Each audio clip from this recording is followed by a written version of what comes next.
സ്നേഹിതരെ, സല്യൂട്ട്.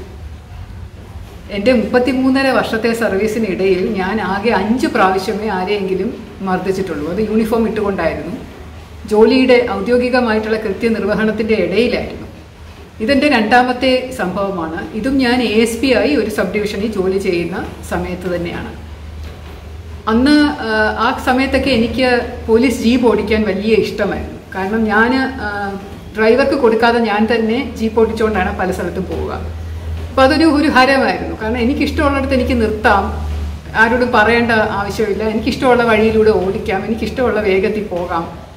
അപ്പോൾ ഞാൻ വണ്ടി ഓടിക്കുമ്പോൾ എൻ്റെ സെക്യൂരിറ്റിയും ഡ്രൈവറും ജീപ്പിൻ്റെ പുറകിലിരിക്കും. ഞാൻ അങ്ങനെ ഓടിച്ചൊരു ദിവസം SP കാണാനായിട്ട് പോകുന്ന വഴിയിൽ ഇടയ്ക്ക് റോഡിൻ്റെ സൈഡിൽ കുറേ ആൾക്കൂട്ടം നിൽക്കുന്നത് കണ്ടു. ആ ആൾക്കൂട്ടത്തിൻ്റെ അവിടെ ഒരു ഉത്സവ പറമ്പായിരുന്നു. ഒരു അമ്പലത്തിൽ ഉത്സവം നടക്കുന്നുണ്ടായിരുന്നു. ഉത്സവത്തിൻ്റെ സമയമായിരുന്നു അത്. അപ്പോൾ ഞാൻ അവിടെ വണ്ടി നിർത്തി, ഞാൻ വെളിയിലോട്ട് തലയിട്ട് ചോദിച്ചു, എന്താ പ്രശ്നം, എന്താ ഇവിടെ നടന്നതെന്ന് ചോദിച്ചു. വലിയ വഴക്ക് വല്ലതും ആണോ എന്ന് ചോദിച്ചപ്പോൾ ഒരാൾ പറഞ്ഞു, സാറേ ഒരു കൊച്ചു പെൺകുട്ടിയെയും കൊണ്ട് ഒരാള് മറ്റേ ഒരു പൊതു ടോയ്ലറ്റിനകത്തോട്ട് കയറി പോയിട്ടുണ്ട്. അപ്പോൾ ഞങ്ങൾ എന്ത് ചെയ്യണമെന്ന് ഇങ്ങനെ ചർച്ച ചെയ്തുകൊണ്ട് നിൽക്കുകയായിരുന്നു. അപ്പം ഞാൻ ചർച്ച ചെയ്യുന്നു, എന്തിനാ കൊണ്ടുപോയത്, അവരുടെ കുട്ടിയുടെ വല്ല ബന്ധുക്കളും ആണോ? കുട്ടി പക്ഷേ സന്തോഷമായിട്ടാണ് അയാളുടെ കൂടെ പോയത്. അത് എതിർത്തൊന്നും നിന്നിട്ടില്ല. അവർ പക്ഷേ ഒരു ഒഴിഞ്ഞ ഒരു പൊതു ടോയ്ലറ്റിൻ്റെ അകത്തോട്ട് അയാൾ കയറി കുട്ടിയുമായിട്ട് കഥ അടച്ചു.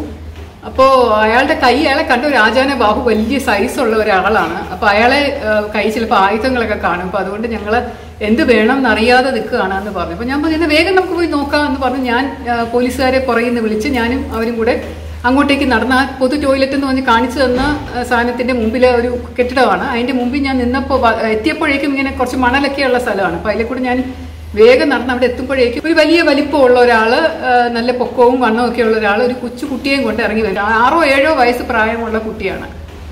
അപ്പോൾ എൻ്റെ ശ്രദ്ധ ആദ്യമായിട്ട് കുട്ടിയുടെ ദേഹത്തേക്കാണ് പോയത്, കുട്ടിയുടെ മുഖത്തേക്കാണ് പോയത്. അപ്പോൾ ആ കാഴ്ച ഞാൻ ഒരിക്കലും, ആ മുഖവും ആ രൂപവും ഞാൻ ഒരിക്കലും മറക്കൂല. കാരണം അത്രയ്ക്ക് അത് ഒരു ഷോക്ക്ഡ് എക്സ്പ്രഷൻ, ഞെട്ടിത്തരിച്ച് ഇരിക്കുകയായിരുന്നു. അത് നല്ല വെളുത്ത് നല്ല സുന്ദരിയായിട്ടുള്ളൊരു കുഞ്ഞ്. അതിൻ്റെ ചുണ്ടിൻ്റെ ഈ ഭാഗം മൊത്തം ഇങ്ങനെ ചുമന്ന് തടിച്ച് അതിൻ്റെ കീഴ്ചുണ്ട് പൊട്ടി ചെറുതായിട്ട് ചോര ഒലിക്കുന്നുണ്ടായിരുന്നു. അതിൻ്റെ ഒരു വസ്ത്രം എനിക്ക് ഓർമ്മയുണ്ട്, അത് മഞ്ഞയിൽ ഇങ്ങനെ പൂക്കളുള്ള വസ്ത്രമാണ്, ഒരു പിങ്കും വെള്ളയൊക്കെ പൂക്കളുള്ള ഒരു ഫ്രോക്കായിരുന്നു ധരിച്ചിരുന്നത്. ആ ഫ്രോക്കിൻ്റെ താഴെ അടിവശമൊക്കെ കാലിലൂടെ ഇങ്ങനെ രക്തം ഒലിച്ചിറങ്ങുന്നു. അപ്പോൾ ഞാൻ ഈ കുഞ്ഞിനെ മുട്ടിൽ ഇരുന്നിട്ട് ഞാൻ ഈ കുഞ്ഞിൻ്റെ തോളിൽ പിടിച്ചിട്ട് ഞാൻ ചോദിച്ചു, മോളെ എന്താ പറ്റി ചോദിച്ചാൽ അതിൻ്റെ ശബ്ദം പുറത്തു വരുന്നില്ല. അതിൻ്റെ ഇങ്ങനെ കണ്ണിങ്ങനെ മുകളിലോട്ട് പോവുകയും ഇങ്ങനെ ഇങ്ങനെ പോവുകയൊക്കെ ചെയ്യുകയാണ്. വളരെ അത് ഷോക്ക്ഡായിരുന്നു, ഒരു ഞെട്ടിത്തരിച്ച് നിൽക്കുന്നതായിരുന്നു. അപ്പം ഞാൻ വേഗം അവിടെ നിന്ന് 2 പേരോടും പോലീസുകാരോടും എൻ്റെ സെക്യൂരിറ്റിയോടും പറഞ്ഞു, ഇതിനെ വേഗം ആശുപത്രി കൊണ്ടുപോകും, തൊട്ടടുത്ത് സർക്കാർ ആശുപത്രിയുണ്ട്, അപ്പോൾ അങ്ങോട്ടേക്ക് കൊണ്ടുപോകും, ഞാൻ ഇയാളെ വിളിച്ച് പോലീസ് സ്റ്റേഷനിൽ കൊണ്ടുവരാമെന്ന് വെച്ചാൽ ഞാൻ അയാളോട് തിരിഞ്ഞിട്ട് ചോദിച്ചു, എന്താടാ നീ ചെയ്തത് ഈ കുട്ടിയെ എന്ന് ചോദിച്ചപ്പോൾ അയാളുടെ ഒരു നിസ്സംഗ ഭാവത്തിലൊരു ചിരിയോടുകൂടി അയാൾ പറയും, ഒന്നുമില്ല, ഞങ്ങൾ കളിക്കുകയായിരുന്നു എന്ന്. അപ്പോൾ ഇങ്ങനെ എൻ്റെ ഉള്ളിൽ എന്തോ ഒരു അഗ്നികുണ്ഠം പൊട്ടുന്നത് പോലെ ഒന്ന് പൊട്ടിയിട്ട് ഞാൻ അയാളെ പിടിച്ചിട്ട് ചാടേണ്ടി വന്നു എനിക്ക് അയാളെ കവളത്ത് കൊടുക്കാനായിട്ട്. കാരണം അത്രയ്ക്ക് പൊക്കം ഉള്ളതുകൊണ്ട് ഞാൻ അയാളെ കവളത്തിട്ട് എൻ്റെ ശക്തി മുഴുവൻ ഉപയോഗിച്ചൊരു അടി അടിച്ചു. അപ്പോൾ അയാളത് പ്രതീക്ഷിച്ചോ ഇല്ലയോ, അയാൾക്കത് ഏറ്റവും കൊണ്ടതുപോലും അയാൾ ബാധിക്കുന്നില്ല. അപ്പം ഞാൻ പറഞ്ഞില്ല, ഞാനാണെങ്കിൽ സാധാരണ കയ്യിൽ യൂണിഫോം ഇടുമ്പോൾ ലാത്തിയോ ഒന്നും കൊണ്ട് നടക്കാറില്ല. എനിക്കത് വലിയ ഇഷ്ടമില്ല. കാരണം അധികാരത്തിൻ്റെ ഒരു ദണ്ഡായിട്ടാണ് എനിക്ക് പലപ്പോഴും ലാത്തി തോന്നിയിട്ടുള്ളത്. അതുകൊണ്ട് അതും കൊണ്ട് യൂണിഫോമിൻ്റെ കൂടെ നടക്കുന്നത് എനിക്ക് വലിയ ഇഷ്ടമില്ല. പക്ഷേ വളരെ സീനിയർ ആയിട്ടുള്ള ഉദ്യോഗസ്ഥർ വരുമ്പോഴും VIP ഡ്യൂട്ടിക്കും ഒക്കെ യൂണിഫോമിൻ്റെ ഭാഗമായതുകൊണ്ട് മാത്രം ഞാനത് പിടിക്കാറുണ്ടായിരുന്നു. അപ്പോൾ ആ സമയം എൻ്റെ കയ്യിൽ ലാത്തി ഇല്ലായിരുന്നു. അതുകൊണ്ട് ഞാൻ അയാളെ തള്ളി ഇങ്ങനെ ജീപ്പിൻ്റെ അടുത്തോട്ട് കൊണ്ടുപോവുകയാണ്. ഓരോ പ്രാവശ്യം പോകുമ്പോഴും ഞാൻ അയാളെ മുതുകിലിട്ട് അടിക്കുന്നുണ്ട് അവിടെ. പക്ഷേ എൻ്റെ അടിയൊന്നും അയാൾക്ക് ഏൽക്കുന്ന ഒരു ലക്ഷണമേ ഇല്ല. ജീപ്പിൻ്റെ അടുത്ത് പോയപ്പോഴാണ് ഞാൻ ജീപ്പിൻ്റെ പുറകിൽ ലാത്തി ഇരിക്കുന്നത് കണ്ടത്. അത് പോലീസുകാർ ഉപയോഗിക്കുന്ന വലിയ മുള കൊണ്ടുള്ള ലാത്തിയാണ്.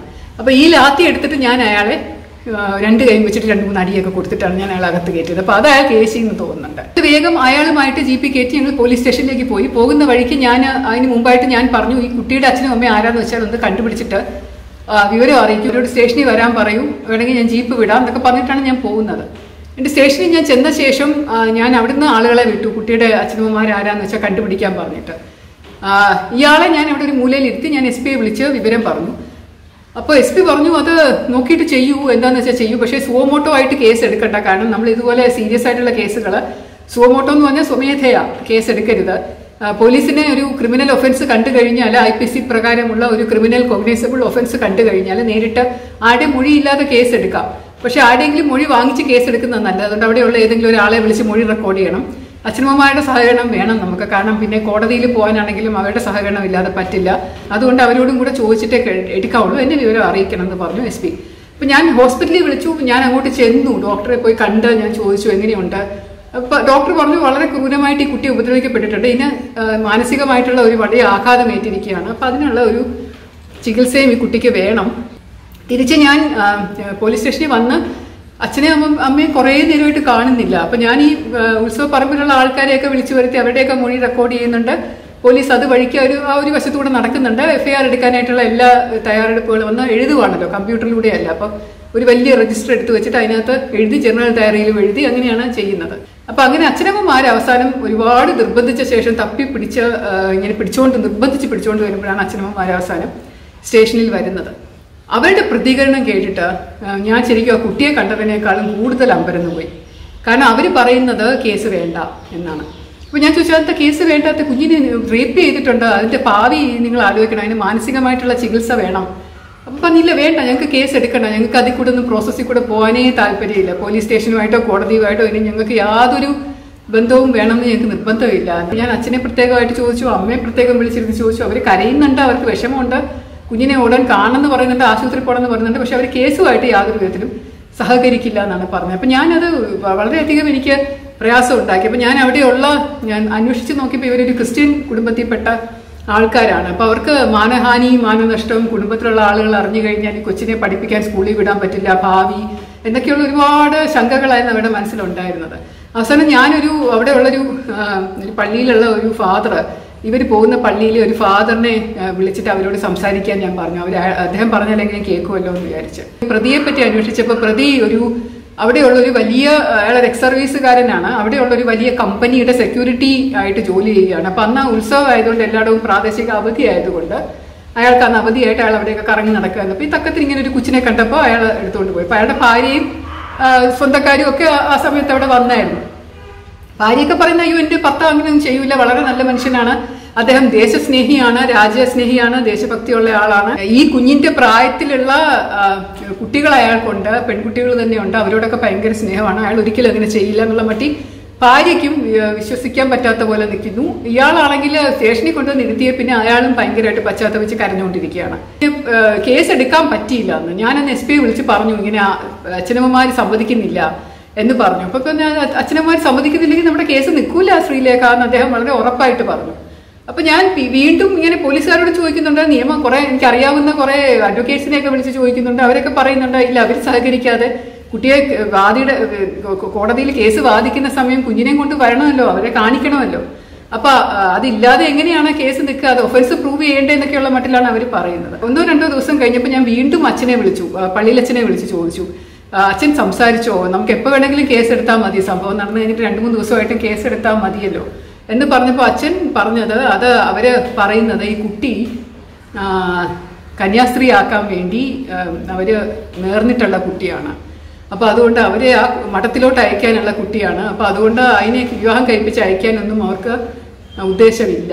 അതുകൊണ്ട് അതിനെ കൊണ്ട് ഇതൊക്കെ കൂടുതൽ ഇങ്ങനെ കേസുമൊക്കെ ആയിട്ട് പോകുമ്പോൾ വർഷങ്ങൾക്ക് ശേഷം അത് കോടതിയിൽ വന്നു കഴിഞ്ഞാൽ വീണ്ടും ആ കുട്ടി അതിനെക്കുറിച്ച് ഓർക്കുകയും ഒക്കെ ചെയ്യുമല്ലോ. അപ്പോൾ ഈ സംഭവത്തോട് കൂടി അതിനെന്തോ ഒരു വലിയ അപകടം പറ്റി എന്നുള്ള മട്ടിൽ അതിനെ കൊണ്ട് അതങ്ങ് മറന്ന് പോകുന്നതാണ് നല്ലത്. പക്ഷേ ഇതിന് കേസിൻ്റെ കൂടെ പോകാനായിട്ട് ഞങ്ങൾക്ക് സമ്മതമില്ല എന്നുള്ള മട്ടിൽ ഉറച്ചു നിൽക്കുകയാണ് അവർ. അച്ഛൻ പറയുന്നത് അത് അച്ഛൻ്റെ അഭിപ്രായവും അത് തന്നെയാണ് എന്നുള്ള മട്ടിലാണ് പറഞ്ഞത്. അപ്പോൾ അതൊരു വലിയ ഒരു വിഷമമായി. അവർ സഹകരിക്കുന്നില്ല, കേസ് എടുക്കണ്ടെന്ന് പറഞ്ഞപ്പോൾ തന്നെ അയാളെ നമ്മൾ പറഞ്ഞു വിട്ടു, ഭാര്യയുടെ കൂടെ ഒപ്പൊക്കെ ഇട്ട് എഴുതി വെപ്പിച്ചിട്ട് വിട്ടു, ഇനി എപ്പോൾ വിളിപ്പിച്ചാലും വന്നോളാം, നാട് കടക്കരുത് എന്നൊക്കെ പറഞ്ഞിട്ട് വിട്ടു. ഏറ്റവും വലിയ വിഷമം എന്ന് പറയുന്നത് ഇതുപോലുള്ള ക്രൂരമായിട്ടുള്ള സംഭവങ്ങൾ നടന്നു കഴിഞ്ഞിട്ടും കേസ് എടുക്കാനായിട്ട് കുടുംബക്കാർ തന്നെ വിസമ്മതിച്ച് നിൽക്കുമ്പോൾ അത് പിന്നീട് അത് ഭയങ്കര പോലീസിന് തന്നെ ഒരു വിഷമം. എനിക്കത് കുറച്ച് നാളത്തേക്ക് ഇങ്ങനെ മനസ്സിൽ കിടന്നു. എന്നാലും ഒരിക്കലും മായാതെ കിടക്കുന്ന ഒരു അനുഭവം ആയതുകൊണ്ട് ഷെയർ ചെയ്തതാണ്. കൂടാതെ ഞാൻ ഒരാളെ അടിച്ചു. എനിക്ക് ആ സമയത്ത് എനിക്ക് തോന്നുന്നു ഈ ഒരു കേസിനകത്തും ഞാൻ അടിച്ച ആ 4-5 അടിയുണ്ടല്ലോ, അത് മാത്രമാണ് അയാൾക്ക് കിട്ടിയിട്ടുള്ള ഏക ശിക്ഷ എന്ന് അന്ന് എനിക്ക് തോന്നി. പക്ഷെ ഇപ്പം എനിക്ക് തീർച്ചയാണ് അയാൾക്ക് തീർച്ചയായിട്ടും അതിലും ഭീകരമായ ദൈവശിക്ഷ കിട്ടിയിട്ടുണ്ടാകുമെന്നുള്ളത്. തൽക്കാലം നിർത്തുന്നു. സസ്നേഹം, ശ്രീലേഖ.